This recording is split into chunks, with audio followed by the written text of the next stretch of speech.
A 23-year-old youth eloped with his 36-year-old aunt, leaving her 5-year-old child and her husband.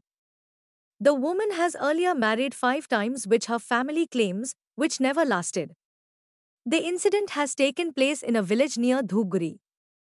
The villagers found out about the affair after a picture of both of them together appeared on a social media platform.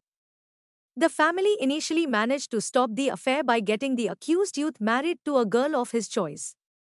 However, the marriage did not last and he ran away with his aunt once again. The family has filed a complaint with the police in regard to the illicit affair. জানি না কোথায় আছে এলা অনেক কয়বার কিন্তু বউটা ভালো না হয়তো সবাই জানে ওর বাবার বাড়ির ওর বাবার বাড়ির লোক ভানে জানে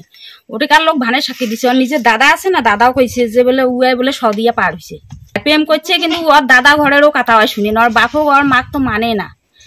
ওর মামা শুধু ভানে ভালোবাসা ওর মামি এসে কোন মারি এই যে আমার ছেলে ওর কাকিমাকে নিয়ে পালিয়ে গেছে যে 1-1.5 মাস হলো নিজের মতো মানে টারি বাড়ি আমার যা হয় জানি না কেন ভালোবাসে বলে কিন্তু ছেলেটা ভালোবাসে না যদি ছেলেটা ভালোবাসতো তাহলে মেয়েটাকে নিয়ে আসতো মেয়েটাই ছেলেটাকে ভালোবাসে তাই ও নিয়ে চলে গেছে মানে মহিলাটার ব্যবহার খারাপ আর যে 3 বার বিয়ে হয়েছে তারপর আমার দেওরকে বিয়ে করেছে 4টা এবার আমার ছেলেকে নিয়ে পালিয়ে গেছে এবার ধরে ওর 5টা বিয়ে হলো আর ওর ছোট ছেলেকে রেখে চলে গেছে ছেলেটা বাড়িতে খুব কান্না করতেছে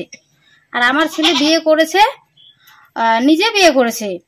কিন্তু নিজে পছন্দ করে বিয়ে করেছে কিন্তু এখন ওর বাবার বাড়িতে ওকে থুয়ে ছেলেটা আবার চলে গেছে ওই মেয়ের কাছে মেয়েটা নিয়ে গেছে এখন চাই কেস করেছি পুলিশ যেন তার ডিসিশন নেয় পুলিশ যেন খোঁজাখুঁজি করে সেটাই চাই